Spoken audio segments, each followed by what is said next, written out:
உங்களுக்கு தெரியும் அண்ணா பல்கலைக்கழகத்தில் நடந்த சம்பவம். யார் அந்த சார்? இந்த சார் அண்ணா திமுக ஆட்சியாளர் வரை கண்டுபிடிக்க போறீங்க. யாருன்னு உங்களுக்கு தெரியும்? 10 ரூபா அமைச்சர் யாருன்னு உங்களுக்கு தெரியுமில்ல? சத்தமா சொல்லுங்க. ஒரு நாளைக்கு டாஸ்மாக் கடையில மதுபான கடையில 1.5 கோடி பாட்டில் விற்குது. ஒரு பாட்டிலுக்கு 10 ரூபா அதிகமா வாங்குறாங்க. அப்படி 10 ரூபா அதிகமா வாங்கும் போது 1.5 கோடி பாட்டிலுக்கு ஒரு நாளைக்கு 15 கோடி மேலிடத்துக்கு போக சொல்றாங்க. மேலிட யாருன்னு உங்களுக்கு தெரியும். இவனே மோசம். எல்லாம் பணத்தை திருடுவாங்க, நகை திருடுவாங்க. ஆனா திமுக ஆட்சியில உறுப்பு திருடுவாங்க. அந்த 22ஆம் ஆண்டுல கழிப்பறை சுத்தம் செய்த பொழுது ஒரு கழிப்பறைக்கு சுமார் 4 ரூபாய் என்று தெரிஞ்சுக்கிறேன். அதே 23, 24ல அந்த கழிப்பறை சுத்தம் செய்யறதுக்கு சுமார் 363 ரூபாய். ஒரு கழிப்பறை, ஒரு கழிவறையை சுத்தம் செய்வதற்கு 363 ரூபாய். அதுல மட்டும் சுமார் 450 கோடி சென்னை மாநகராட்சியிலே ஊழல் நடைபெற்றதாக செய்தி வந்திருக்குது.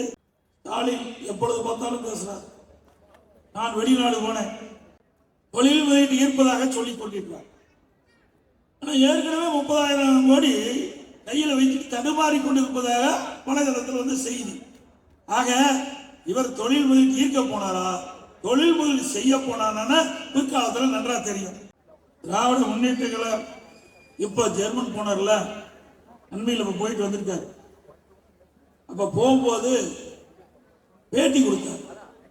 இந்த பேட்டியில் என்ன சொல்றாரு? 30/8/2022 சமாதானத்தில் பேட்டி கொடுக்கிறார். 922 புரிந்துணர்வு ஒப்பந்தங்கள் திராவிட முன்னேற்ற கழக ஆட்சியிலே போடப்பட்டதாகும். அதில் 10,62,10,62,000 ரூபாய் முதலீட்டு ஈர்க்கப்பட்டதாகும். 10,62,000 தொழில் முதலீட்டு ஈர்க்கப்பட்டதாகும். சுமார் 32,81,000 பேருக்கு வேலை கிடைத்ததாகும். இதுல 77% நிறைவேற்றப்பட்டது. எவ்வளவு பச்சை போய் ஏங்க, 32,81,000 பேருக்கு வேலை கொடுத்திருக்காங்களா? உண்மையா?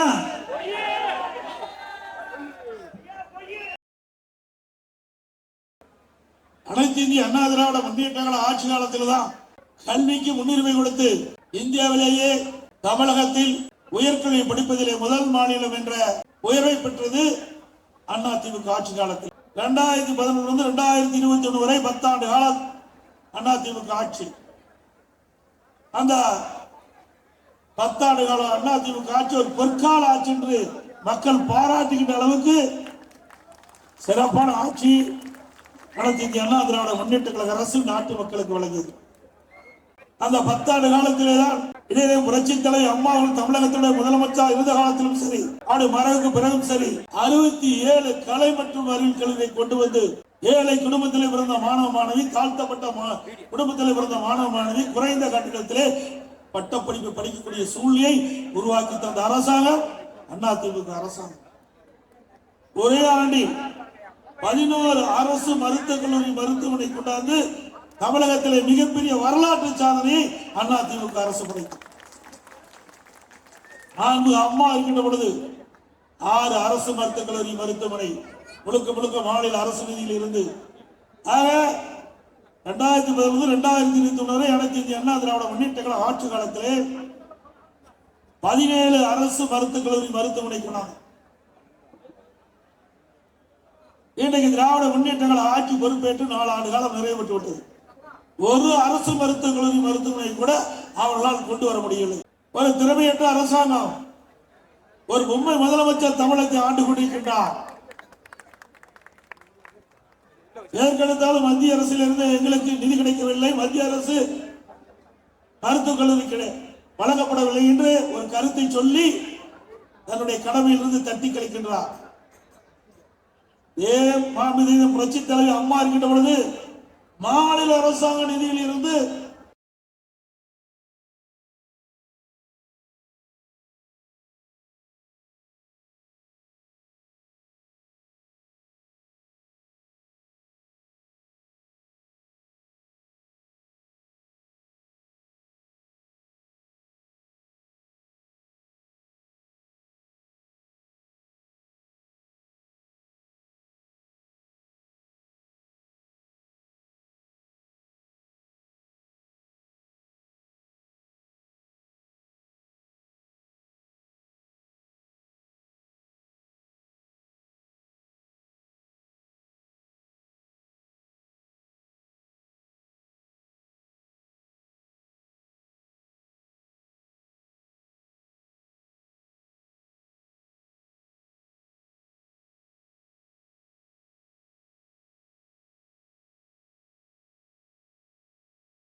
அதன் மூலமாக 10 ஆண்டு காலத்திலே அனைத்து இந்திய அண்ணா திராவிட முன்னேற்ற கழக ஆட்சியிலே 154 பேர் உயர்கல்வி படித்து இந்தியாவிலேயே தமிழகம் உயர்கல்வி படிப்பதில் முதல் மாநிலம் என்ற இலக்கை எட்டியது அதிமுக ஆட்சியில். அதே போல தமிழகத்திலே சட்ட ஒழுங்கு அடியோடு சீர்கெட்டு விட்டது. இன்றைக்கு ஒரு வாரத்திற்கு முன்பு டிஜிபி அலுவலகம் முன்பு காமராஜ் சாலையில் ஒருவரை கடுமையாக தாக்கப்படுகிறார். தாக்கப்பட்டவர் மீதே வழக்கு போட்டு சிறையில் அடைக்கின்ற ஆட்சி அதிமுக அரசாங்கம். இன்றைக்கு இந்த ஆட்சியிலே மக்களுக்கு பாதுகாப்பு இல்லை. அதே போல காவலருக்கும் பாதுகாப்பு இல்லை. மக்களை பாதுகாக்கக்கூடியவர்கள் காவலர்கள். அந்த காவலர்கள் 6 மாதத்தில் 6 காவலர்கள் கொலை செய்யப்பட்டிருக்கிறார்.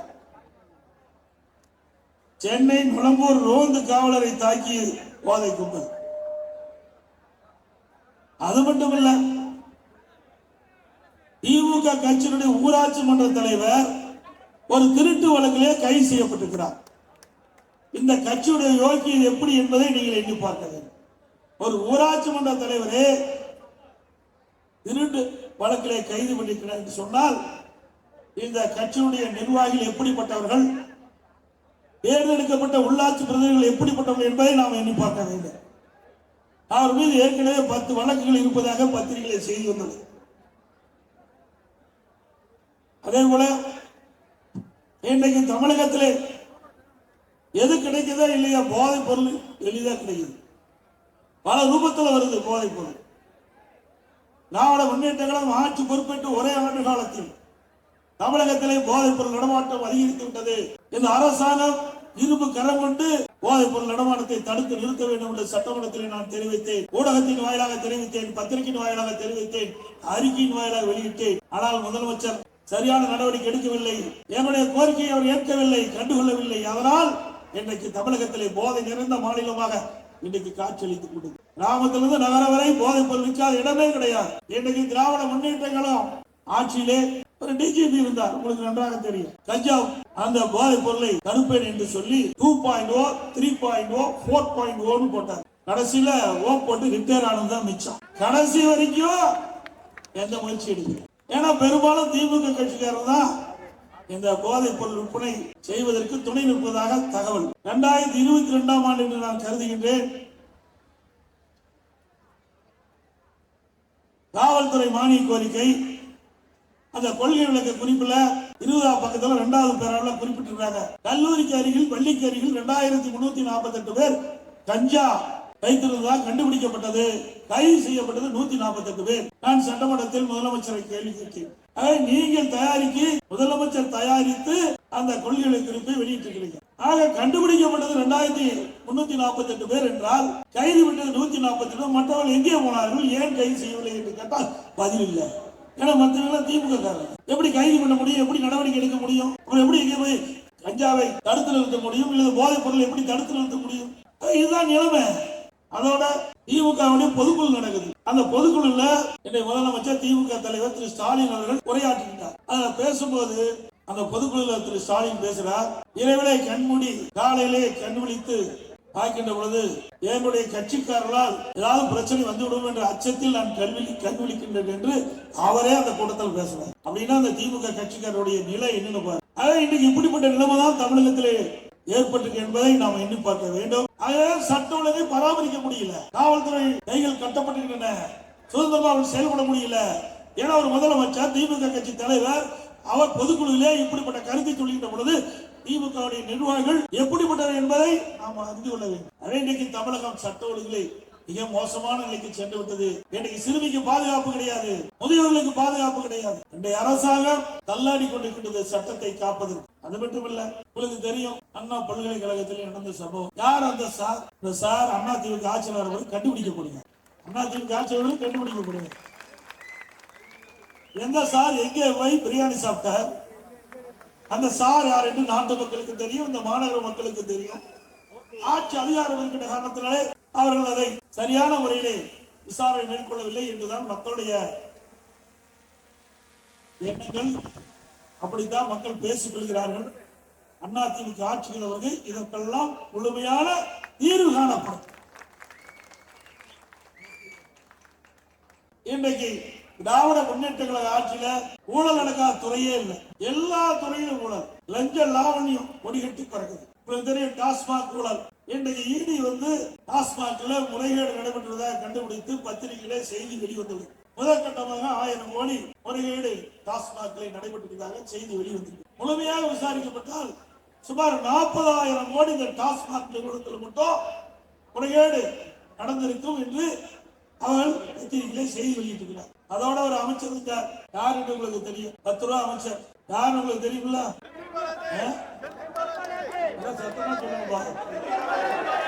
அவர்தான் இந்த 10 ரூபா திட்டத்தை துவக்கி வச்சார். ஏதோ தொடங்கி வைப்பாங்க.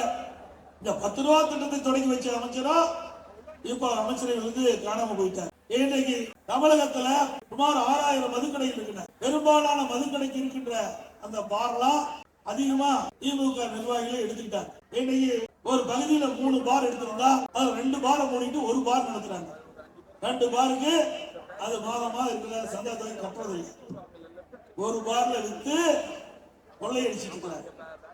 அதோட ஒரு நாளைக்கு டாஸ்மாக் கடையில, மதுபான கடையில 1.5 கோடி பாட்டில் விற்குது. ஒரு பாட்டிலுக்கு 10 ரூபா அதிகமா வாங்குறாங்க. அப்படி 10 ரூபா அதிகமா வாங்கும் போது 1.5 கோடி பாட்டிலுக்கு ஒரு நாளைக்கு 15 கோடி மேலிடத்துக்கு போக சொல்றாங்க. மேலிடம் யாருன்னு உங்களுக்கு தெரியும். மாதத்துக்கு 30 நாள் 450 கோடி இந்த டாஸ்மாக்ல ஒரு பாட்டிலுக்கு 10 ரூபா அதிகம் வாங்குறது மட்டும் 450 கோடி வசூலாகுது. வருஷத்துக்கு 5400 கோடி. 4 ஆண்டுல சுமார் 22,000 கோடி ஒரு பாட்டிலுக்கு 10 ரூபா அதிகம் வாங்குறது. 22,000 கோடி மேலிடத்துக்கு. இப்படிப்பட்ட ஆட்சிக்கு முடிவு கட்டுகின்ற தேர்தல் அடுத்த ஆண்டு நடைபெற்ற சட்டமன்ற தேர்தல். அதோட திமுக இருக்கிற ஒரு அமைச்சர் சொன்னார், நாம சொல்லல, அவருடைய அமைச்சராக இருக்கிற ஒரு அமைச்சரே சொல்றார். திரு சபரீசன் அவர்களும் திரு உதயநிதி அவர்களும் 30,000 கோடி கையிலே வைத்துக் கொண்டு என்ன செய்வது என்று தடுமாறி கொண்டு இருப்பதாக கொலைகளை செய்து இதுக்கு இன்ன வரைக்கும் முதலமைச்சர் மறுப்பே கொடுக்கல. அப்படின்னா எவ்வளவு கொள்ளையடித்திருப்பா என்பதை நீங்கள் எண்ணி பாருங்க. ஆக இப்படி துறை வாரியாக ஊழல் செய்த பணம் இப்படி தடுமாறி கொண்டிருக்கிறது. மிக மோசம். எல்லாம் பணத்தை திருடுவாங்க, நகை திருடுவாங்க. ஆனா திமுக ஆட்சியில உறுப்பு திருடுவாங்க, கிட்டி திருடுறாங்க. இன்றைக்கு கொடுமையில கொடுமை வறுமை. அப்படி வறுமையால் வாடுகின்ற ஏழைகள் அவருடைய வாழ்க்கை வாழ வேண்டும் என்பதற்காக பணத்தாசை காட்டி அவளை அழைத்து சென்று அவருடைய கிட்னியை அவர்கள் எடுக்கப்பட்டு விற்பனை செய்வதாக பத்திரிகையில செய்தி வந்திருக்குது. இந்த செய்தி அரசாங்க கவனத்துக்கு சென்றவுடன் ஒரு சட்டமன்ற உறுப்பினர், திமுக சட்டமன்ற உறுப்பினர், அவருடைய மருத்துவமனை, அந்த மருத்துவமனையில் தான் இந்த கிட்னி முறைகேடு நடைபெற்றதாக தகவல் அடிப்படையிலே இந்த அரசாங்கம் ஒரு குழு அமைக்கப்பட்டு அந்த குழு போய் அங்கே சோதனை செய்தார்கள். இந்த சோதனையிலே முறைகேடு நடைபெற்றது கண்டுபிடிக்கப்பட்டது. ஆனால் அரசாங்கம் என்ன நடவடிக்கை எடுத்தது? உறுப்பு மாற்று அறுவை சிகிச்சை செய்த அனுமதியை ரத்து பண்ணது. முறைகேடு செய்யவில்லை, கை செய்யவில்லை. ஆளுங்கட்சி எம்எல்ஏ என்ற காரணத்திற்காக அவரை கை செய்யவில்லை. மற்றொன்று, நாமக்கல் மாவட்டம் பள்ளிக்குளத்தில் ஒரு பெண் வறுமையின் காரணமாக அவரும் அந்த கிட்னியை வழங்குவதற்கு புரோக்கர் மூலமாக முயற்சி செய்து அந்த கிட்னி எடுப்பதற்கு கல்லீரல் எடுக்கிறார். அந்த பெண்மணி உடல்நிலை சரியில்லாமல் மருத்துவமனையில் போய் சிகிச்சை பெறுகின்ற பொழுது ஸ்கேன் பண்ணும்போது கிட்னி பதில் கல்லீரல் எடுக்கப்படும் சொன்னோம்னா அந்த பெண் அதிர்ச்சி விட்டாங்க. நான் கிட்னி தானே கொடுக்குறேன், எப்படி கல்லீரல் எடுத்தாங்க? இப்படி திருட்டு கும்பல் ஆட்சி தொடர வேண்டுமா? சொல்லுங்க, தொடர வேண்டுமா? எவ்வளவு கொடுமை! ஏழைகளை காப்பாற்றுகின்ற அரசாங்கம், ஏழைகளை காப்பாற்றுகின்ற சட்டமன்ற உறுப்பினர், அதற்காகத்தானே மக்கள் தேர்ந்தெடுத்திருக்காங்க. அப்படி தேர்ந்தெடுக்கப்பட்ட மக்கள் வறுமையிலே வாடுகின்ற பொழுது அந்த வறுமையை மையமாக வைத்து நம்முடைய உறுப்புகளை திருடுவது எந்த விதத்தில் நியாயம்? நீதிமன்றம் கேள்வி மேல கேள்வி கேட்டு புலந்து எடுத்துட்டு மிக மோசமான ஆட்சி, ஒரு கேவலமான ஆட்சி. அது மட்டுமல்ல, அதிமுக ஆட்சியில பல திட்டங்களை கொண்டாங்க. இதையெல்லாம் திமுக ஆட்சியில அப்படி விட்டுட்டாங்க. இன்றைக்கு இந்த மாநகராட்சி பகுதியில் கழிப்பறை சுத்தம் செய்யணும். பாத்தீங்கன்னா ஒரு கழிப்பறை 2022ஆம் ஆண்டு என்று கருதுகிறேன். அந்த 22ஆம் ஆண்டுல கழிப்பறை சுத்தம் செய்த பொழுது ஒரு கழிப்பறைக்கு சுமார் 4 ரூபாய் என்று கருதுகிறேன். அதே 23, 24ல அந்த கழிப்பறை சுத்தம் செய்யறதுக்கு சுமார் 363 ரூபாய். ஒரு கழிப்பறை, ஒரு கழிவறையை சுத்தம் செய்வதற்கு 363 ரூபாய். அதுல மட்டும் சுமார் 450 கோடி சென்னை மாநகராட்சியிலே ஊழல் நடைபெற்றதாக செய்தி வந்திருக்குது. இதுல 3 பகுதி ராயபுரம் என்று கருதுகிறேன், இன்னும் 2 பகுதியில இந்த மெகா ஊழல் நடைபெற்றது. கொடுமை. ஒரு மாசம் இருந்தா புதுசா கழிப்பறை கட்டிடலாம். அந்த அளவுக்கு இந்த கழிவறை சுத்தம் செய்கின்ற ஒரு டாய்லெட் சுத்தம் செய்வதற்கு 363 ரூபாய் இதில் நிர்ணயிக்கப்பட்டு கொள்ளையடித்துக்கன்னு சொன்னால் மக்களுடைய பணம் எப்படி மேலிடத்துக்கு சென்று கொண்டிருக்கிறது என்பதை நீங்கள் நினைக்கலாம். அனைத்து இந்திய அண்ணா திராவிட முன்னேற்றங்களை ஆட்சியில் கொண்டு வரப்பட்ட திட்டம் திருமண உதவி திட்டம். நாளைக்கு தங்க 26,000 50,000 ஒரு பவன், அதை நிறுத்திட்டாங்க. அண்ணா திமுக ஆட்சி மலர்ந்தவுடன் மீண்டும் திருமண உதவி திட்டம் தொடரும். ஏழைகளுக்காக கொடுக்கப்பட்ட திட்டம் இது. அம்மா செங்கலில் ஒதுக்கப்பட்ட திட்டம். அதோட இந்த திருமண உதவி திட்டத்தில் இடமளித்த மணப்பெண்ணுக்கு பட்டு சேலை கொடுக்கப்படும், மணமனுக்கு பட்டு வேஷ்டி கொடுக்கப்படும்.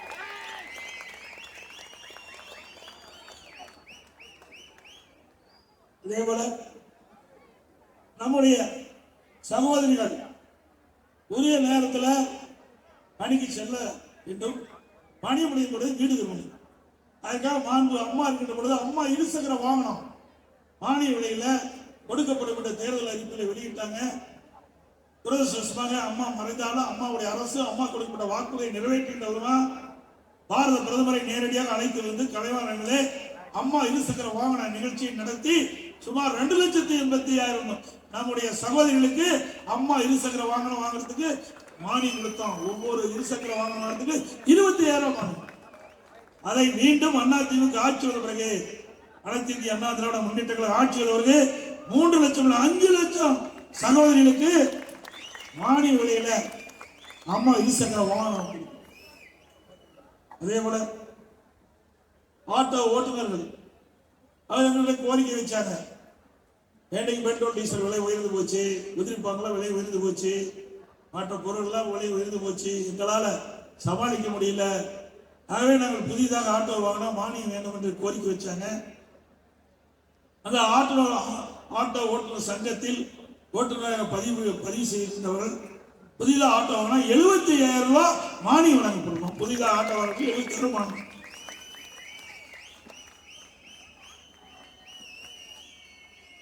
அதே போல நம்முடைய பள்ளியில படிக்கின்ற மாணவர்கள் திறமையானவர்களாக இருக்க வேண்டும். அரசு பள்ளியில் படிக்கின்ற மாணவர்கள் திறந்த மாணவர்களாக திறமையானவர்களாக உலகத்தரத்திற்கு ஏற்ற கல்வி கிடைக்க வேண்டும், விஞ்ஞான கல்வி கிடைக்க வேண்டும் என்ற அடிப்படையில் மாண்பு அம்மா அவர்கள் தொலைநோக்கு சிந்தனையோடு நம்முடைய அரசு பள்ளியில் படிக்கின்ற மாணவர்களுக்கு லேப்டாப் கொடுக்கிற திட்டத்தை கொண்டு வந்தாங்க. இந்த விடியா திமுக அரசு வந்து அது நிறுத்தப்பட்டு விட்டது. மீண்டும் அண்ணா திமுக ஆட்சி மனதுடன் நம்முடைய மாணவர் அரசு பள்ளியில் படிக்கின்ற மாணவ செல்வர்களுக்கு திறமையான கல்வி கிடைப்பதற்கு லேப்டாப் கொடுக்கப்படும். அண்ணா திமுக ஆட்சியில 10 ஆண்டு காலத்தில் 52,30,000 மாணவ மாணவிகளுக்கு லேப்டாப் கொடுக்கும். 7,300 கோடி இதுக்காக நிதி ஒதுக்கீடு செய்யப்பட்டது. இதெல்லாம் வரலாற்று சாதனை. இப்படி ஒரு திட்டமாவது திராவிட முன்னேற்ற ஆட்சியில் கொண்டு வந்து நிறைவேற்றப்பட்டிருக்குதா? எதுவுமே கிடையாது. அத்தனையும் பொய் செய்தி தான். அம்மா உணவு தான் இன்னைக்கு வேண்டுமென்றே திட்டமிட்டு புரட்சி தலைவி அம்மாள் ஏழைகள் மடி விலையிலே உணவு அருந்த வேண்டும், வயிறார உணவு உண்ண வேண்டும் என்ற அடிப்படையிலே அம்மா உணவகத்தை கொண்டு வந்தார்கள். இன்றைய ஆட்சியாளர் வேண்டுமென்றே திட்டமிட்டு அவருக்கு வழங்குகின்ற அந்த பொருட்களுடைய அளவை குறைத்து விட்டார்கள். அதில் பணிபுரிகின்ற ஊழியருடைய எண்ணிக்கை குறைத்து விட்டார்கள். எப்படியாவது இந்த அம்மா உணவகத்தை மூட வேண்டும், அதுதான் அவருடைய திட்டம். ஆனால் மீண்டும் அனைத்து இந்திய அண்ணா திராவிட முன்னேற்ற கழக அரசு உங்களுடைய ஆதரவோடு மலர்ந்த பிறகு அம்மா உணவகம் சிறப்பாக செயல்படும், தரமான உணவு கொடுக்கப்படும். புரட்சி தலைவி அம்மாவுடைய கனவு திட்டம். எனக்கு பேரு அண்ணாவுடைய பிறந்த நாள் கொண்டாடி கொண்டிருக்கின்றோம். அவருடைய கனவு ஏழையின் சிரிப்பிலே இறைவனை காண்போம். அந்த கனவை நனவாக்கத்தான் இதை புரட்சி தலைவி அம்மாவர்கள் ஏழைகளுக்காக கொண்டு வந்த திட்டம் அம்மா உணவு திட்டம். அப்படி அம்மா உணவகத்தை மூடுகின்ற சூழ்நிலை உருவாக்கியது அரசாங்கம், திமுக அரசாங்கம் அதை தடுத்து நிறுத்தியிருக்கின்றோம். ஆனால் அந்த அம்மா உணவகத்திலே பணிபுரிகின்ற ஊழியர்கள் எல்லாம் மாற்றி வைத்துக் கொண்டிருக்கின்றார்கள். ஆகவே அனைத்து அண்ணா திராவிட முன்னேற்ற கழக அரசு அமைந்தவுடன் இந்த அம்மா உணவகத்தில் இருத்தப்பட்ட பணியாளர்கள் மீண்டும் சேர்த்துக் கொள்ளப்படுவார்கள். அவர்களுக்கு முழுமையான பொருள் கொடுக்கப்படும், தரமான உணவு தயாரித்து கொடுக்கப்படும். இன்றைக்கு திராவிட முன்னேற்ற கழகம் ஆட்சிக்கு வருவதற்கு முன்பு சுமார் 525 அறிவிப்புகள் வெளியிட்டாங்க. கொஞ்சம் லஞ்சம் இல்ல, அவ்வளவு அறிவிப்புகள். செய்யவா போறாங்க, அறிவிப்பு கொடுத்து மக்களை ஏமாற்றி கவர்ச்சிகரமா பேசி ஆட்சிக்கு பிறகு அதுல ஒரு 10-15% அறிவிப்பு தான் நிறைவேற்றினார். குறிப்பா முக்கியமான அறிவிப்புகள் நம்முடைய மாணவ செல்வங்கள், இளைஞர்கள் கல்விக்கடன் ரத்துன்னு சொன்னாங்க. ரத்து பண்ணிருக்காங்களா? கல்விக்கடன் ரத்து ஆயிருந்தீங்களா? மாதந்தோறும் கேஸ் சிலிண்டருக்கு 100 ரூபாய் மானியம் கொடுக்கறாங்களா? கொடுத்தாங்களாமா? Petrol diesel குறைக்கிறாங்களா? குறைச்சாங்களா? அதே போல நம்முடைய ரேஷன் கடையில கூடுதலா சக்கரை 1 கிலோ போடுறாங்களா? போடாட்டி பரவாயில்ல, ஏன்னா பருப்பு மாதம் கொடுக்கறது இல்ல, 2 மாதத்துக்கு தான் கொடுப்பதாக என்னிடத்திலே புகார் வந்து கொண்டிருக்கின்றது. முழுமையாக இந்த ஏழை மக்களுக்கு கிடைக்க வேண்டிய அத்தியாவசிய உணவுப் பொருள் கூட முழுமையாக வழங்காத அரசு இந்த விடியா திமுக அரசு என்பதை நேரத்திலே சுட்டிக்காட்ட கடைபெற்றிருக்கின்றேன். அதே போல மாதம் ஒரு முறை மின் கட்டணம் கணக்கிட்டு சொன்னாங்களா? கணக்கிடுறாங்களா? திராவிட முன்னேற்ற கழகம் ஆட்சிக்கு வந்த பிறகு இந்த 3 ஆண்டுக்கு முன்பாகவே 52% மின் கட்டண உயர்வு, பிறகு ஆண்டுக்கு 5% மின் கட்டண உயர்வு, அப்படி கடந்த 3 ஆண்டுகள 15% மின் கட்டண உயர்வு, ஏற்கனவே 52% மின் கட்டண உயர்வு, ஆக மொத்தம் 67% மின் கட்டண உயர்வால் இன்றைக்கு மக்கள் கடுமையா பாதிக்கிறது.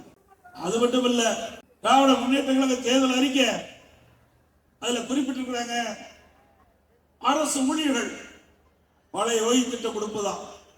அவளும் பல தடவை போராட்டம் பண்ணி பார்த்து அவளால் ஒன்றும் செய்ய முடியல. திராவிட முன்னேற்ற கழக தேர்தல் அறிக்கையை நம்பி கடந்த முறை அரசு ஊழியர்கள் குடும்பத்தை சேர்ந்தவர்கள் வாக்களித்தார்கள். வாக்களித்த அந்த படித்தவர்களுக்கும் பட்டை நாமம் போட்ட அரசு திமுக அரசாங்கம் இடத்தை நிரப்பி இருக்கிறாங்க. பணி ஓய்வு பெற்றவர்கள் 25,000 பாக்கி இருக்குது. ஆக மொத்தம் ஏற்கனவே 5,50,000, இதுல 25,000 சேர்த்தா 5,70,000 அரசு பணியிடங்கள் காலியாக, அத்தனை பொய். ஆனால் படித்த இளைஞர்களையும் மாணவர்களையும் ஏமாற்றி வாக்களை பெறுவது இந்த விடியா திமுக அரசுடைய தந்திரம். அதோடு விலைவாசி உயர்வு, எண்ணெய் முட்டுகின்ற அளவுக்கு விலைவாசி உயர்ந்திருக்கு. நீங்க பாத்தீங்கன்னா இதை பட்டியலில் இட்டு அவங்க, ஏன்னா பெரும்பாலும் இங்க வந்திருக்கிறவங்க பூராமே சாதாரண குடும்பத்தை சேர்ந்தவர்கள். அன்றாடு வேலைக்கு சென்றால்தான் அவருடைய அடுப்பு எரியும் என்று அடித்தட்டிலே வாழ்கின்ற மக்கள் படுகின்ற துன்பங்கள், அந்த துன்பத்தில் இருந்து அவள் விடுபட வேண்டும். அதுதான் அதிமுகவுடைய லட்சியம். அப்படிப்பட்ட அரசு அதிமுக அரசாங்கம்.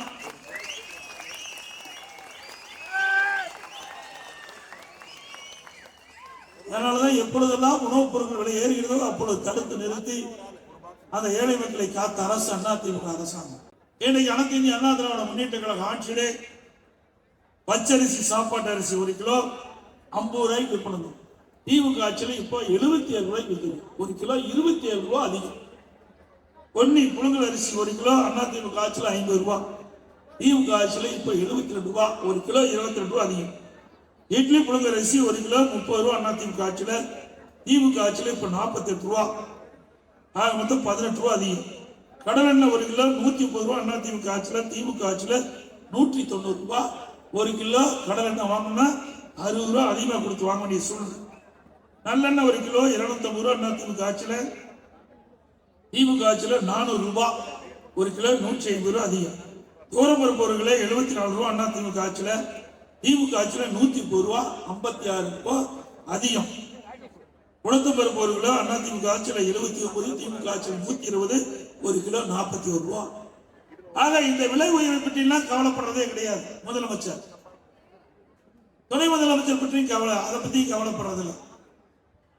அப்பப்போ போட்டோ ஷூட் எடுப்பாங்க, பத்திரிக்கை விளம்பரம் கொடுப்பாங்க, ஒரு பேரை வைப்பாங்க, அதோட முடிஞ்சு போச்சு. அப்படியே 4 ஆண்டு காலம் ஆட்சி ஓட்டிட்டாங்க. இவ்வளவு விலை உயர்ந்திருக்குது, இதனால ஏழை மக்கள் பாதிக்கப்படுவார்கள் அப்படின்னு சிந்தித்திருந்தால் இந்த உணவுப் பொருள் விலையை கட்டுப்படுத்தியிருக்கலாம், விலையை குறைத்திருக்கலாம். அதற்காக எந்த நடவடிக்கையும் இந்த அரசு எடுக்கவில்லை, எந்த முயற்சியும் எடுக்கவில்லை.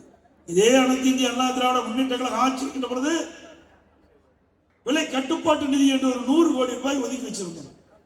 எந்த உணவுப் பொருள் விலை ஏறுகிறதோ அந்த உணவுப் பொருள் எந்த மாநிலத்தில் குறைவாக கிடைக்கிறதோ அங்கே போய் கொள்முதல் செய்து கூட்டுறவு சங்கத்தின் மூலமாக இங்கே வந்து அந்த விலை அதிகமாக இருக்கிற உணவுப் பொருட்களை சரி செய்து நம்முடைய மக்களை காத்த அரசாங்கம் அதிமுக அரசாங்கம்.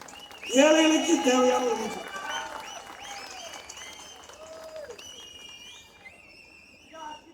அதே போல கட்டுமான பொருட்கள் விலை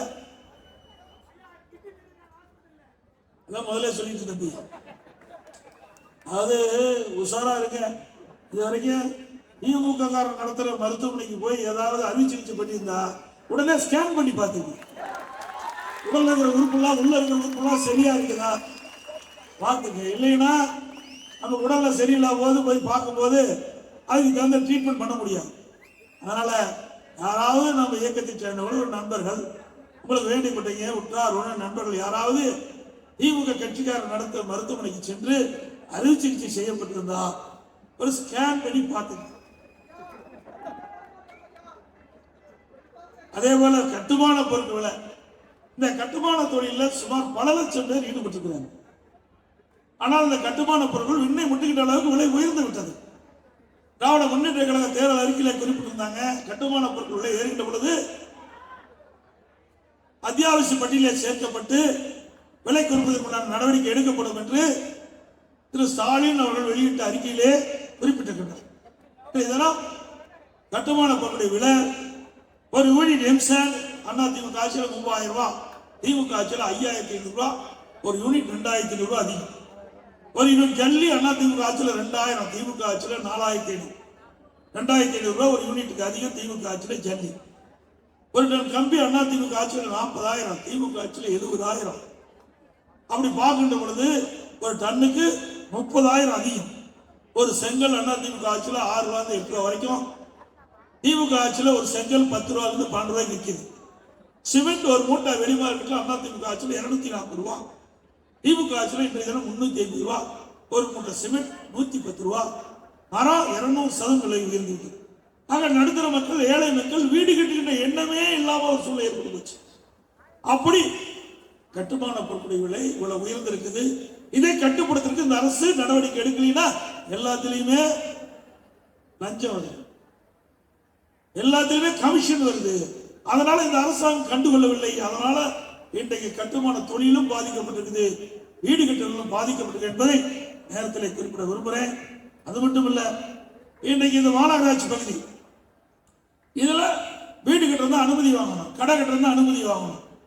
அனைத்து இந்திய அண்ணா திராவிட முன்னேற்ற கழக ஆட்சியில மாநகராட்சி பகுதியில் 1000 சதுரடி அதற்கு கட்டுவதற்கு அனுமதி வாங்கணும்னு சொன்னா கழிவுநீர் கட்டமைப்பு டெபாசிட் 37,800 ரூபாய். விடியா திமுக ஆட்சிக்கு வந்த பிறகு சென்னை மாநகராட்சியில் இன்றைக்கு இந்த டெபாசிட் கட்டணும். 1000 சதுரடிக்கு வீடு கட்டுவதும் சரி, கடை கட்டுவதும் சரி, அனுமதி வேணும்னா பிளான் அப்ரூவ் வேணும்னா 1,08,000 ரூபாய், 71,000 ரூபாய் அதிகம். இனிமேல் யாருமே மாநகராட்சி பகுதியில் வீடே கட்ட முடியாது. ஒரு பக்கம் கட்டுமான பொருட்கள் விலை உயர்வு, மறுபக்கம் அதை அப்ரூவ் பண்ற அந்த கட்டணமும் உயர்வு. ஆக மக்களை வாட்டி வதைக்கின்ற அரசாங்கம் விடியா திமுக அரசாங்கம் என்பதை நாம் புரிந்து கொள்ள வேண்டும். அது ஃபுல்லா ஏறி போச்சு. அதோட ஸ்டாலின் எப்பொழுது பார்த்தாலும் பேசுறார், நான் வெளிநாடு போனேன், தொழில் முதலீட்டு ஈர்ப்பதாக சொல்லிக் கொண்டிருக்கிறார். ஆனால் ஏற்கனவே 30,000 கோடி கையில் வைத்துட்டு தடுமாறி கொண்டிருப்பதாக வலைதளத்தில் வந்து செய்தி. ஆக இவர் தொழில் முதலீட்டு ஈர்க்க போனாரா, தொழில் முதலீடு செய்ய போனான பிற்காலத்தில் நன்றா தெரியும். வெளிநாடு போறோம்னு எதுக்கோ போறாரு, அது வேற விஷயம், உங்களுக்கு எல்லாத்துக்குமே தெரியும் எதுக்கு போறாருன்னு. அதுக்குள்ள நம்ம போகல. ஆனா தமிழ்நாட்டில் இருக்கின்ற நிறுவனம் அங்க வெளிநாட்டுக்கு வர சொல்லி அங்க புரிதல் ஒப்பந்தம் போடுறாங்கன்னா இந்த அரசாங்கம் எந்த லட்சத்தில் இயங்கிக் கொண்டிருக்கிறதை நாம் எண்ணி பார்க்க வேண்டும். அதோட இப்போ ஜெர்மனி போயிருக்கிறார். அந்த ஜெர்மனி போய் அங்க போய் முதலீட்டு ஈர்த்து சொல்றார். இதுல பல நிறுவனங்கள் ஏற்கனவே தமிழகத்தில் அண்டை மாநிலத்தில் அந்த தொழிற்சாலைகள் இன்றைக்கு இயங்கி வருகிறார். ஒரு சில தொழிற்சாலைகள் தான் புதுசா வருது. மீதியெல்லாம் ஏற்கனவே இருக்கின்ற தொழிற்சாலை விரிவுபடுத்துறாங்க. அதுக்கு ஒரு புரிதல் ஒப்பந்தம், அதுக்கு ஒரு வெளிநாடு. இப்படி 5 முறை வெளிநாடு சென்று அவர்கள் மொத்தமா பெற்ற அவருடைய வெளிநாட்டுடைய முதலீடு மிக மிக சொற்பமான முதலீடு என்பதை இந்த நேரத்தில் தெரிவிக்க விரும்புகிறேன். இதே அதிமுக ஆட்சி இருக்கின்ற பொழுது நாங்கள் வெளிநாடு போனோம். அந்த வெளிநாடு போய் அந்த பயணத்தில் ஒரே நேரத்தில் 8810 கோடி தொழில் முதலீட்டு இருக்கும். இதோட கொரோனா காலம் எல்லா மாநிலத்திலுமே யாரும் முதலீடு செய்ய விரும்பல. ஆனா அதிமுக ஆட்சியில 60,000 கோடி கொரோனா காலத்துல தொழில் முதலீட்டு இருக்கும்.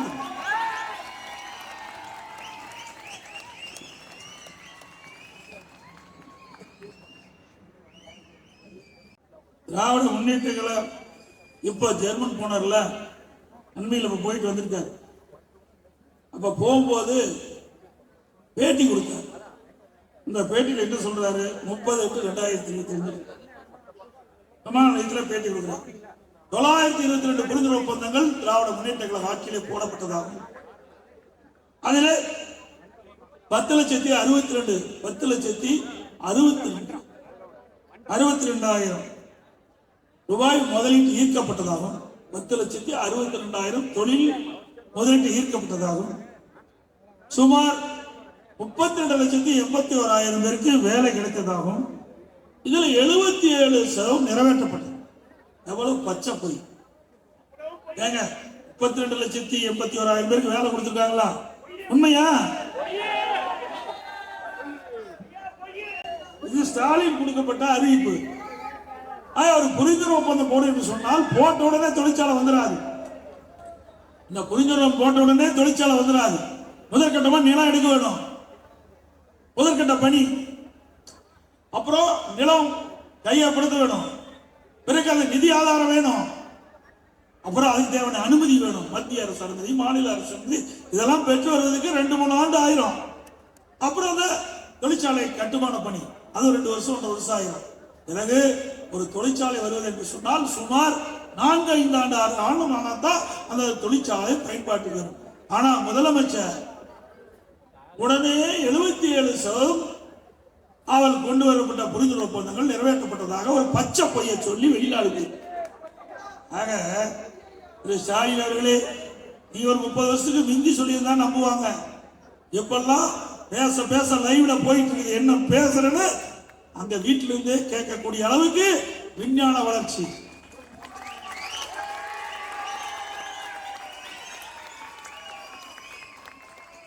இப்படிப்பட்ட காலத்துல மக்களை ஏமாற்ற முடியாது. இளைஞர்கள், மாணவர்கள், பெற்றோர்கள் இன்றைக்கு படித்தவர்கள் அதிகமாக விட்டார்கள். நான் ஏற்கனவே குறிப்பிட்டேன்.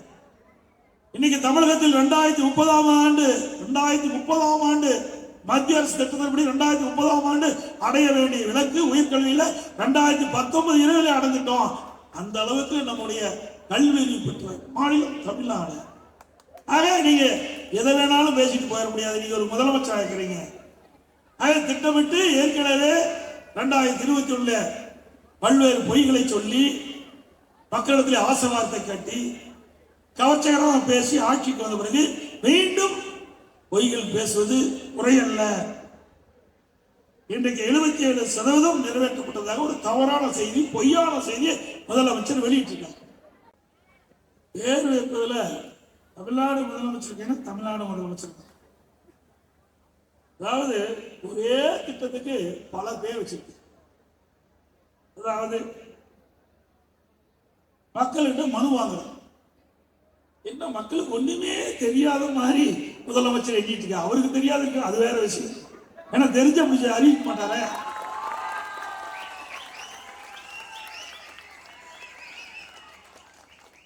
முதல்வரின் முகவரித்துறை, இதில் என்ன மக்களுக்கு என்ன பிரச்சனை? அந்த பிரச்சனை ஆன்லைன் மூலமா அரசாங்கத்துக்கு அனுப்புனா அந்த பிரச்சனை தீர்க்கப்படும். அது மனு மூலமாக அனுப்பப்படுது. அந்த மனுவுக்கு தீர்வு காண்பதுதான் முதலமைச்சரின் முகவரி. இதுலயே 9,40,000 பேர் பாக்கி இருக்குது. 9,00,000 பத்திரிகையில் வந்த செய்தி, தினமலர் வந்த செய்தி, கிட்டத்தட்ட தீர்க்கப்படாத மனு சுமார் 8,70,000 பேர் மனுக்கள் நிலுவையில் இருக்குது. ஏற்கனவே திரு ஸ்டாலின் அறிவிக்கப்பட்டபடி, திரு ஸ்டாலின் பெயர் வைத்து அறிவிக்கப்பட்டபடி முதல்வரின் முகவரி திட்டம் என்ற அறிவிப்பை வெளியிட்டு அதன் மூலமாக பெறப்பட்ட மனு இன்று வரை 8,70,000 மனுக்கு தீர்வு காணல. அதுக்குள்ளே ஒரு பேர், அதுல என்ன பேர்? உங்களுடன் ஸ்டாலின்.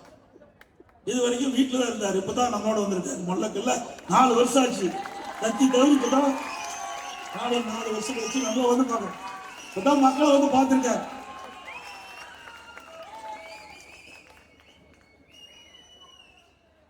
இந்த பிரச்சனை என்னன்னா 46 பிரச்சனை உங்களுடன் ஸ்டாலின்ல அச்சடிச்சு கொடுத்திருக்கிறார். இத சம்பந்த அதிகாரிகள் மூலமா வீடு வீடா வந்து கதவை தட்டி உங்களுக்கு என்ன பிரச்சனை, அந்த பிரச்சனை மனுவா எழுதி கொடுங்க, நாங்க சம்பந்தப்பட்ட துறைக்கு அனுப்பி அந்த அதிகாரிகிட்ட பேசி அந்த பிரச்சனை தீர்த்து வைக்கணும்னு சொல்லி மனு வாங்கியிருக்கோம். ஏற்கனவே நம்முடைய பொதுமக்கள் இந்த அரசாங்கத்துக்கு அனுப்பி 8,70,000 மனு நிலுவையில் இருக்குது. அதையே தீர்க்க முடியல. அதுக்குள்ள உங்களுடன் ஸ்டாலின் என்ற ஒரு பேரை வச்சு வெளியிட்டு அதுக்கு ஒரு விழா எடுத்து எல்லா மந்திரிகளும் போய் ஊர் ஊரா கொடுத்துட்டு இருக்கிறாங்க. எல்லா எம்எல்ஏ கொடுத்துட்டே இருக்கிறாங்க. இது நடக்கிற காரியமா? ஏன்னா அடுத்த ஆண்டு சட்டமன்ற தேர்தல் வர இருக்குது. அதனால மக்களை ஏமாற்றி ஸ்டாலின் மாடல் அரசாங்கம் இப்படிப்பட்ட ஒரு கதையை வெளியிட்டு இருக்கிறாங்க, ஒரு நாடகத்தை அரங்கேற்று இருக்கிறாங்க. அதோட இதே மாதிரி தான் திரு ஸ்டாலின் எதிர்கட்சி தலைவராக இருக்கும்போது ஊர் ஊரா போனார். இப்படி மாதிரி ஒரு திட்டு கட்டா பெட்ஷீட்டை போட்டு அமர்ந்துக்குவார். ஒன்னான மக்களையெல்லாம் அமர வச்சு பெட்ஷீட் போட்டு உங்களுக்கு என்ன குறை இருக்குது அதை மனுவா எழுதி கொடுங்க, நான் பெட்டி கொண்டாந்துருக்கேன். பெட்டி மேல எப்பவுமே திமுக தனி கவனம் உண்டு. அந்த பெட்டியில உங்களுடைய குறைய மனுவா எழுதி போடுங்க. நான் வந்து ஏன்னா மக்கள் வைரத்தையும் தங்கத்தையும் போடுறாங்கல்ல, பத்திரமா பாதுகாக்க வேண்டும் இன்றைய முதலமைச்சர். அப்ப பெட்டியை பூட்டு போட்டு சீலை, அதுக்கு பெட்டி பூட்டு பூட்டி சீல் வைக்கலாம். சீல் வச்சு அந்த பெட்டியை பத்திரமா வீட்டை போய் வச்சுக்கிட்டு திமுக ஆட்சி வருவது சீலை உடைச்சு பெட்டியை திறந்து மனுவை எடுத்து படிச்சு பார்த்து தீர்வு காணும். எவ்வளவு வேடிக்கையா இருக்கு. தமிழ்நாட்டு மக்கள் என்ன அப்படி ஓரமில்லாத மக்களா?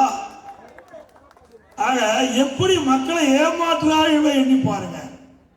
பாவம் ஆசியா ஏழை மக்கள் ஸ்டாலின் வந்திருக்காரு, உதயநிதி வந்திருக்காரு, எப்படியாவது தங்களுடைய பிரச்சனை தீர்க்க முடியுமா என்று எண்ணத்தில் ஆசையில அங்கே தன்னுடைய வேலைகள்லாம் விட்டுவிட்டு தங்களுக்கு கிடைக்கிற வருமானத்தெல்லாம் விட்டுவிட்டு அவருடைய முன்னிலை அமர்ந்து அவன் மனுவா எழுதி போடுறீங்களே, இப்படி மக்களை ஏமாத்தலாமா? ஆக ஒரு படத்துல வரும், ஒருவர் ஏமாற்ற வேண்டும்னா ஆசை தூண்ட வேணும். அப்படி ஆசையை தூண்டி ஆட்சிக்கு தான் இன்னைக்கு திராவிட முன்னேற்ற கழகம் என்பதை எண்ணி பார்க்க வேண்டும். அதோட உங்களுடன் ஸ்டாலின் வாங்கிய மனுவு சரி, ஏழை மக்கள் பிரச்சனை ஏதாவது ஒரு வழியில பிரச்சனை தீர வேண்டும் என்று மனு எழுதி கொடுக்குறாங்க அதிகாரிக்கு. அந்த மனுவு சிவகங்கை மாவட்டம் திருவோணத்துல ஆத்துல கிடக்குது. ஆத்திலிருந்து எடுக்கிறாங்க. வலைதளத்தில் வந்த செய்தி, அங்க ஒரு புதுக்கோட்டை மாவட்டத்தில் ஒரு வடை சொல்ற கடையில அந்த வடையை கட்டி கொடுக்குறாங்க. இந்த மனுவில் எவ்வளவு கேவலம் சிந்திச்சு பாருங்க. இதெல்லாம் ஆதாரத்தோட சொல்றேன், இது என்ன இல்லாத சொல்லல.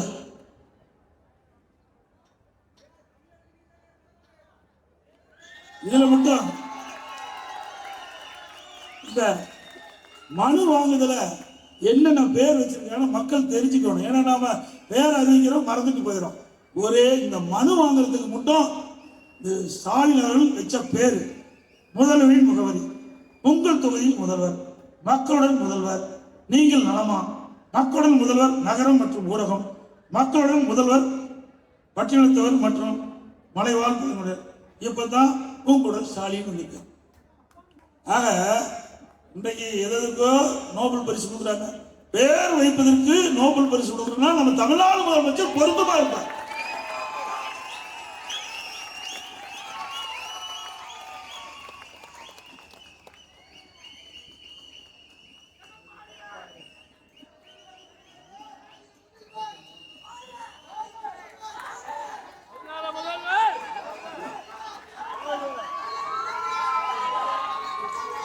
அதிமுக ஆட்சி இருக்கின்ற பொழுது ஸ்டாலின் பேசினார். என்ன கருத்து சொன்னார்னா, கடன் அதிகமாக வாங்கிட்டீங்க, நாங்கள் இந்த கடன்லாம் கட்டுவதற்கு நிதி மேலாண்மை அமைப்பு ஒரு அமைப்பை ஏற்படுத்தி அதுக்கு வல்லுநர் குழு அமைக்கப்பட்டு அந்த வல்லுநர் குழு இதை பரிசீலித்து நடவடிக்கை எடுத்து வாகன கடனை திருப்பி செலுத்துறது வருவாயை பெருக்குன்னு சொல்லி திமுக ஆட்சியர்களுக்கு நிதி மேலாண்மை என்ற ஒரு அமைப்பை ஏற்படுத்தினாங்க. நிபுணர் குழு அமைச்சாங்க.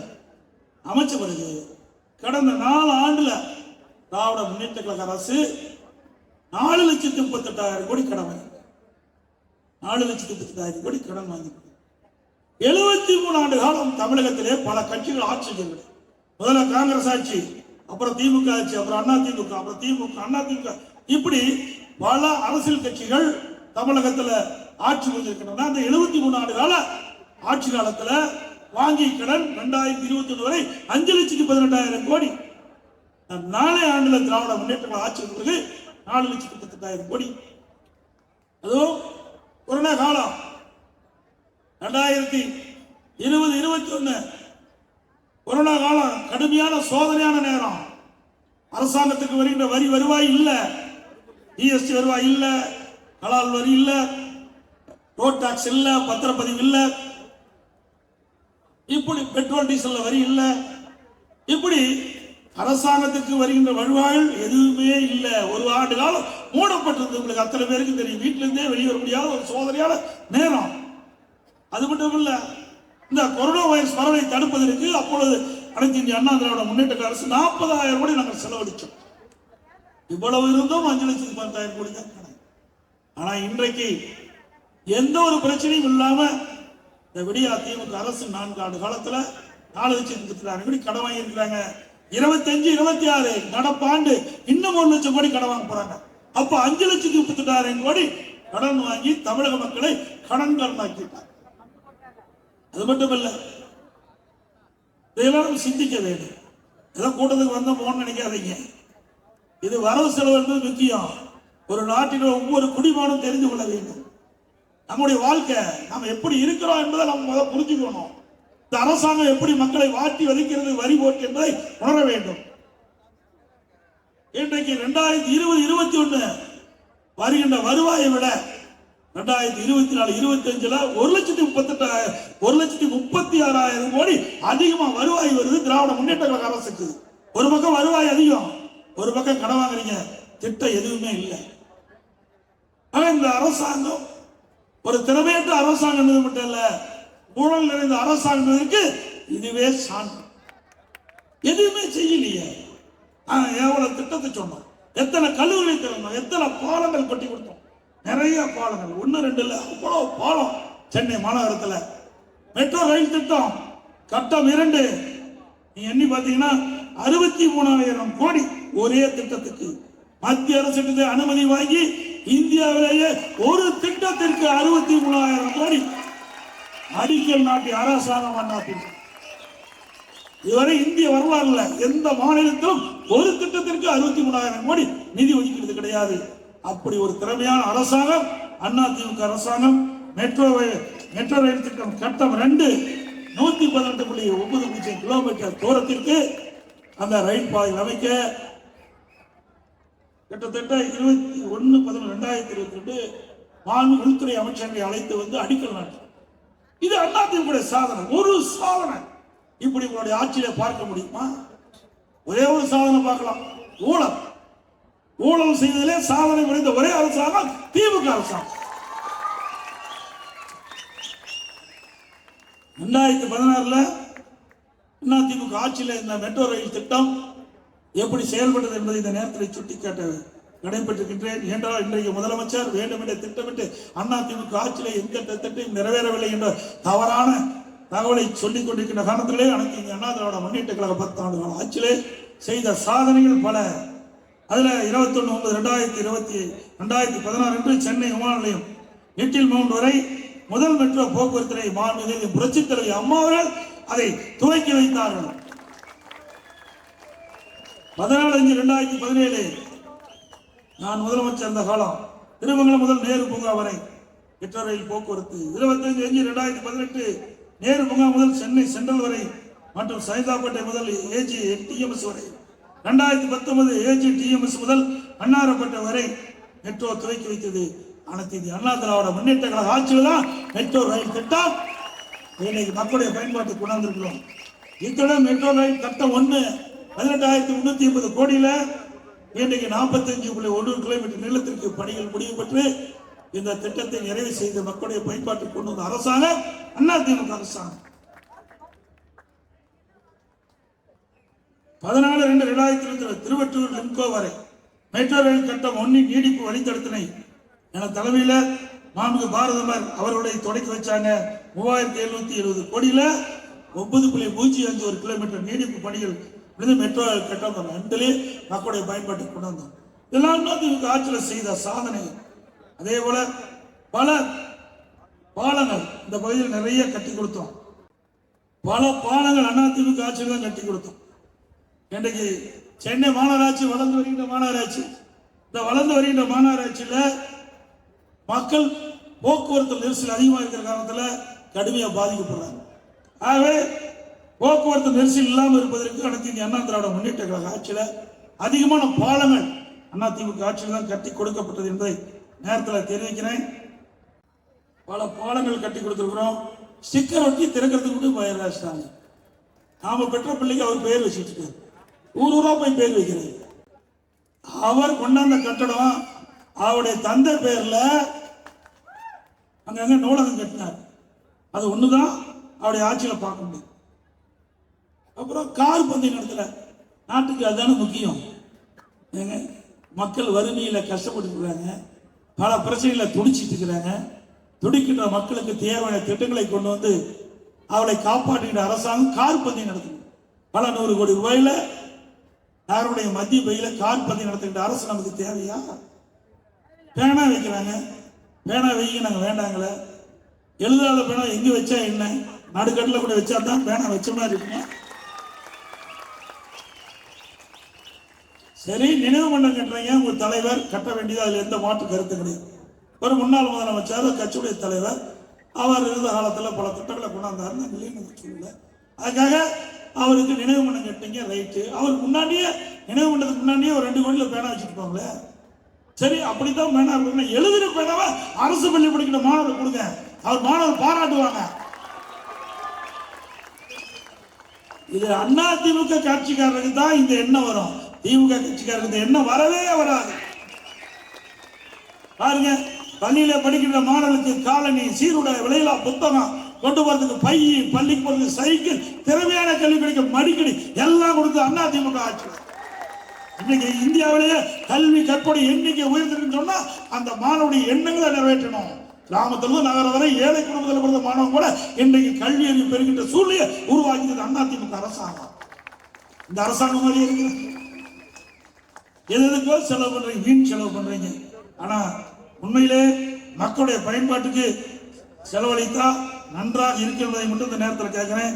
அது மட்டும் இல்ல, அடிக்கடி சொல்றாரு எடப்பாடி பழனிசாமி பஸ் தூக்கிட்டு ஊர் ஊரா போடணும்.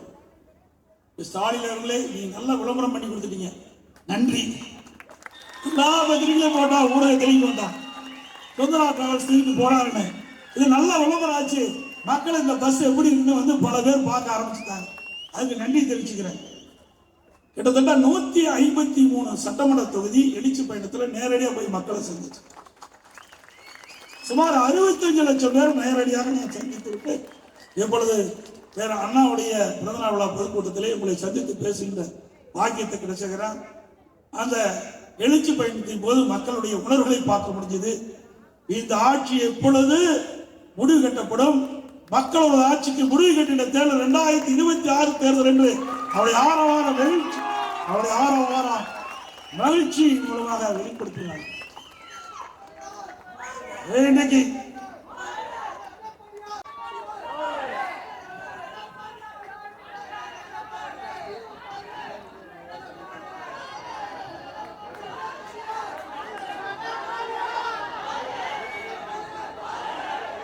இன்னொன்னு சொன்னாரு. அவர் எதிர்க்கட்சி தலைவராக இருக்கும் போது சட்டமன்றத்தில் விவாதம் நடந்துட்டு இருக்கும்போது பேசினார். எதிர்கட்சி என்றால் அரசியல் செய்யாம என்ன அவிலா செய்யும் சொன்னார் திரு ஸ்டாலின் அவர்களே. அதுதான் இப்போ உங்களுக்கு பொருந்தும். எதிர்கட்சின்னா அப்படிதான் சொல்லுவோம். நடக்கிற பிரச்சனை சொல்றது தானே எதிர்கட்சி. அதுதானே மக்கள் தேர்ந்தெடுக்கிறாங்க. பிரதான எதிர்கட்சி அனைத்து இந்திய அண்ணா திராவிட முன்னேற்றத்தில் மக்களுக்கு எப்பொழுதெல்லாம் பிரச்சனை ஏற்படுதோ அந்த பிரச்சனை சட்டமன்றத்திலையும் கொண்டாடுவோம், வெளியில் பொதுக்கூட்டத்திலையும் பேசுவோம். அதை தீர்ப்பது அரசுடைய கடமை. அதை தட்டி கழிக்க கூடாது. அதுக்கு ஏதாவது களவும் கற்பிச்சு அவதூறு செய்தி வெளியிட்டுக் கொண்டிருந்தீங்களா 2026 தேர்தலில் நீ நிக்கிற இடத்துல டெபாசிட் கூட வாங்க முடியாது ஸ்டாலின் அவர்களே.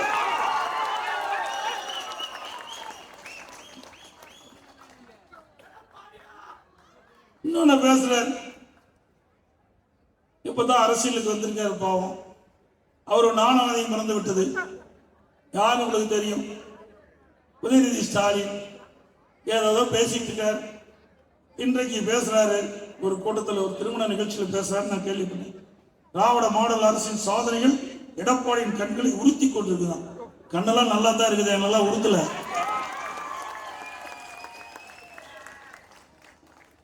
உதயநிதி ஸ்டாலின் அவர்களே, நீங்க பேசுங்க, கருத்தை சொல்லுங்க, தவறு இல்லை.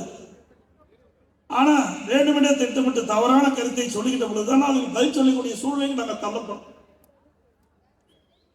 அவர் சொன்ன கருத்து அறநிலைத்துறை சார்பாக 10 கல்லூரிகள் அறிவிக்கப்படுது. நாங்கள் கேட்கின்ற கேள்வி, இதுக்குன்னு ஒரு துறை இருக்குது, உயர்கல்வித்துறை இருக்குது. அந்த உயர்கல்வித்துறையில நீங்க அறிவிங்க, தவறு என்று சொல்லவில்லை. அப்படித்தானே அனைத்து இந்திய அண்ணா திராவிட முன்னேற்ற கழகம் ஆட்சி இருக்கின்ற பொழுது உயர்கல்வித்துறையில இவ்வளவு கல்லூரிகள் நாங்க அறிவிச்சு திறந்து நடைமுறை கொண்டாந்தோம். ஏன் அரசாங்கம் திவால் ஆகிக்குதா?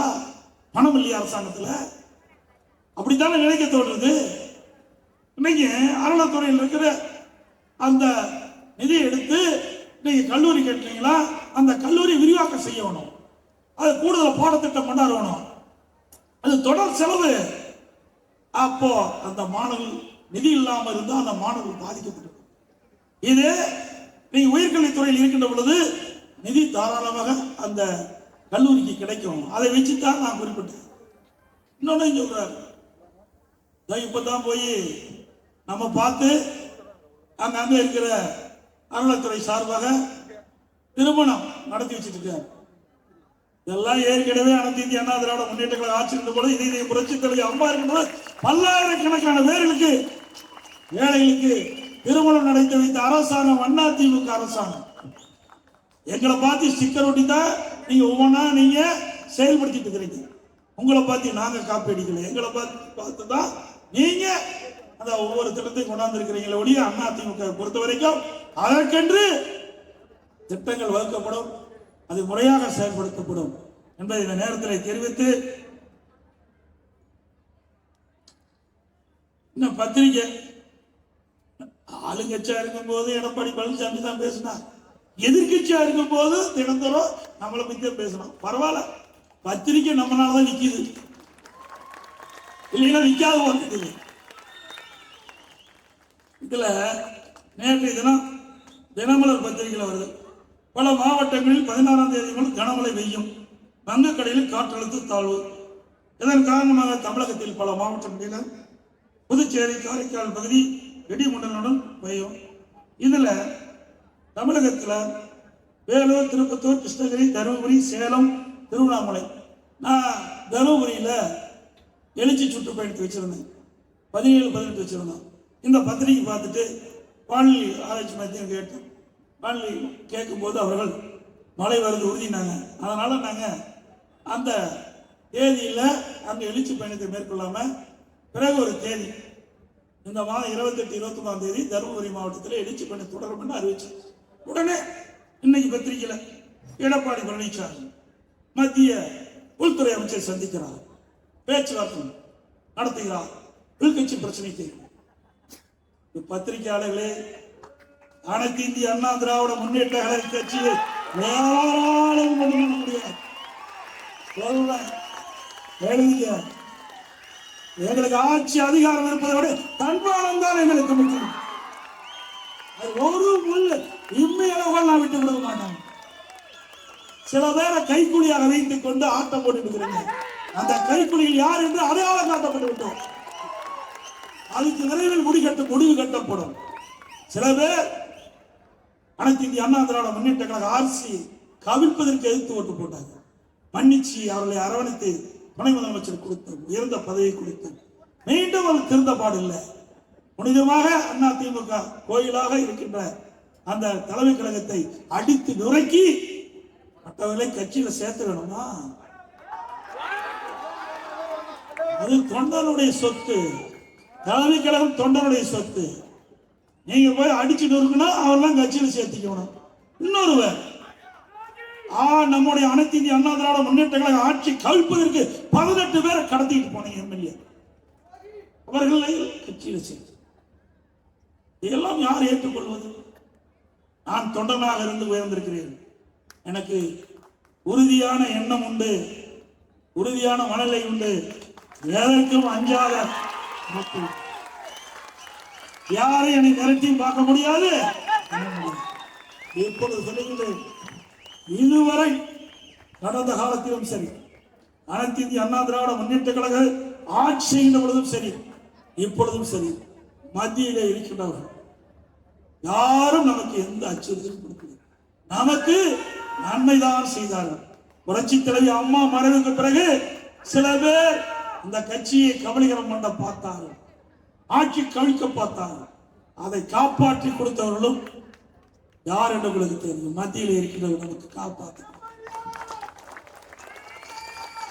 நன்றி மறப்பது நன்று, நன்று அல்லது நன்றே மறப்பது நன்று. பல ஆண்டுக்கு முன்னாவே 26 ஆண்டுகளுக்கு முன்னாவே வள்ளுவன் சொல்லிட்டு போய் அப்படி நன்றியோடு நாங்கள் இருக்கிறோம். இன்றைக்கு கூட்டணி சேருவது அவ்வப்போது நெருக்கிற நிகழ்வு. தேர்தல் நேரத்திலே கட்சியில் வெற்றி பெற வேண்டும், எதிரிகளை வீழ்த்த வேண்டும், அதுக்கு தகுந்த அரசியல் வியூகம் ஏற்படும். அந்த அடிப்படையில் நம்ம கூட்டணி அமைக்கிறோம். இதே திமுக கூட்டணி வச்சதில்ல. 1999ஆம் ஆண்டு பாரதிய ஜனதா கட்சியோட கூட்டணி வச்சாங்கல்ல. 2001ஆம் ஆண்டு சட்டமன்ற தேர்தலில் கூட்டணி வச்சாங்க. அப்பெல்லாம் அவர்கள் பேசல. இப்பொழுது அனைத்து இந்திய அண்ணா திராவிட முன்னேற்ற கழக கூட்டணி வைத்தவுடன் பயம் வந்துவிட்டது. நடைபெற்ற தேர்தலில் தோல்வியுற்றுவோம் என்று பயம் வந்துவிட்ட காரணத்தினாலே இன்றைக்கு ஏதோ பேசிக் கொண்டிருக்கின்றார். எதற்கும் கவலைப்படுவதில்லை. இன்று வரை மத்தியில் ஆளுகின்றனர் நமக்கு எந்த தொந்தரவும் கொடுக்கவில்லை. நாம் கேட்பதை கொடுத்தார்கள். இல்லை என்றால் 63,000 கோடி இன்றைக்கு மெட்ரோ ரயில் கட்டம் வருமா? எவ்வளவு திட்டம், கொஞ்சம் கொஞ்சம் திட்டம் இல்லை. கடந்தாய்வாளி காவிரி 11,500 கோடி இன்றைக்கு விடுவித்திருக்கின்றார்கள். இன்றைக்கு மேட்டூர் அணையிலிருந்து வெளியேறிய காவிரி நீர் கடலில் கலக்கின்ற வரை இரு கரையில் இருக்கின்ற அசுத்த நீர் நதியில கலக்கிறதை சுத்தப்படுத்தி அதற்காக 11,500 ரூபாய் நான் முதலமைச்சர் பாரத பிரதமர் இடத்திலே கோரிக்கை வச்ச இன்னைக்கு நிறைவேற்றி அதற்கு நிதி ஒதுக்கீடு செஞ்சிருக்கிறார். பல திட்டங்கள், பல தேசிய நெடுஞ்சாலைகள் நாம எழுதி கொடுத்ததெல்லாம் போட்டாங்க. இன்றைக்கு வேண்டும் என்ற திட்டமிட்ட திராவிட முன்னேற்ற கழக அரசு இன்றைக்கு அரசியல் கால்குலேஷன் காரணமாக விமர்சனம் செய்து கொண்டிருக்கிறார் என்பதை மட்டும் இந்த நேரத்தில் வைத்திருக்கிறேன். அதே மாதிரி இந்த பத்திரிகை, எல்லா பத்திரிகைக்கும் திமுக அடிமையாகிவிட்டது என்றுதான் எனக்கு தோன்றுகிறது. ஒரு சில பத்திரிகை தவிர திமுக பத்தி ஏதாவது போடுறாங்களா சொல்லுங்க பார்க்கலாம். எல்லாம் சாப்பிட பயம். ஏன்னா வீட்டுல வந்து சாக்கடை ஊத்திடுவாங்களே நம்ம. அண்ணா திமுக நல்லவன், எதுவும் செய்யறது இல்லை, அதனால எப்படி வேணாலும் போட்டுக்கலாம்னு போடுறாங்க.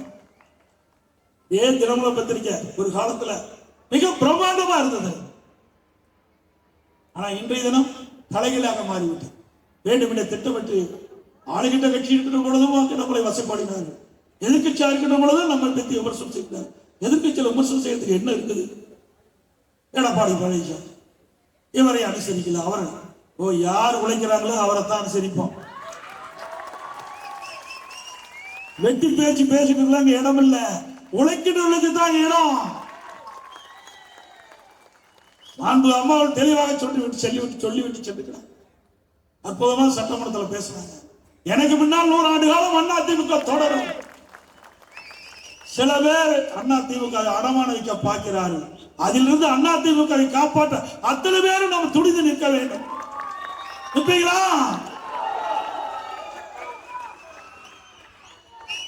எப்பொழுதும் சொல்லுகின்றேன், அனைத்து இந்திய அண்ணா திராவிட முன்னேற்ற கழகத்திற்கு எவர் ஒருவர் துரோகம் செஞ்சாலும் அவர் நடு ரோட்டிலே நிற்பார், விலாசம் இல்லாமல் போய்விடுவார். இயக்கம் உயிரோட்டம் உள்ள இயக்கம். பொன்மனச்சம்பல் புரட்சி தலைவர் எம்ஜிஆர், புரட்சி தலைவர் அம்மா, இருவரும் சக்திகள் கொண்ட இயக்கம். இது இறைவனால் படைக்கப்பட்ட இயக்கம். இது ஏழைகளுக்காக தோற்றுவிக்கப்பட்ட இயக்கம், குடும்பத்துக்காக அல்ல. இந்த அரசாங்கம் யார் வேணாலும் அதிமுக கட்சியிலே உயர்ந்த இடத்துக்கு வர முடியும்.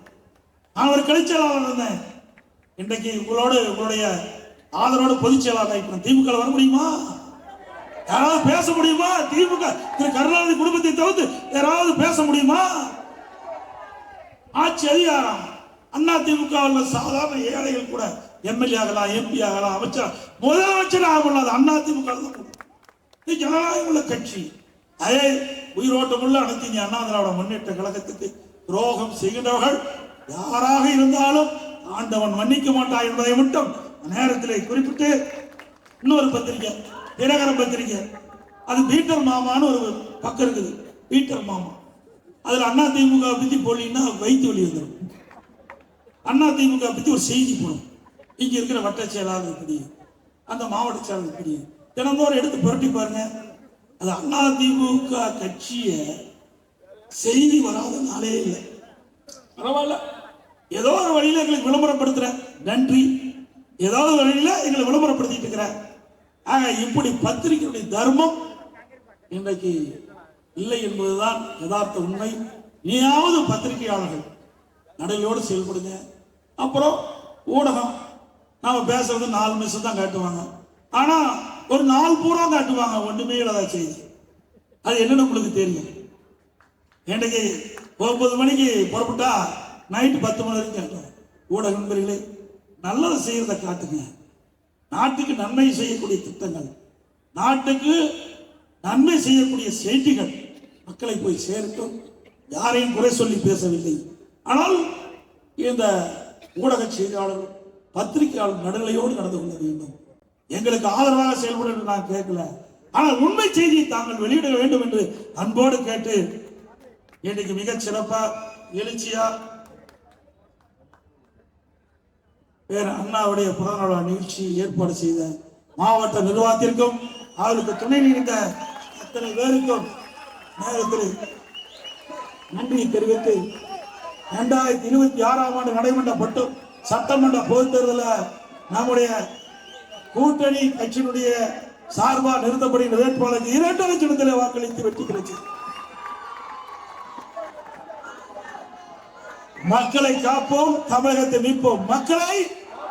தமிழகத்தை.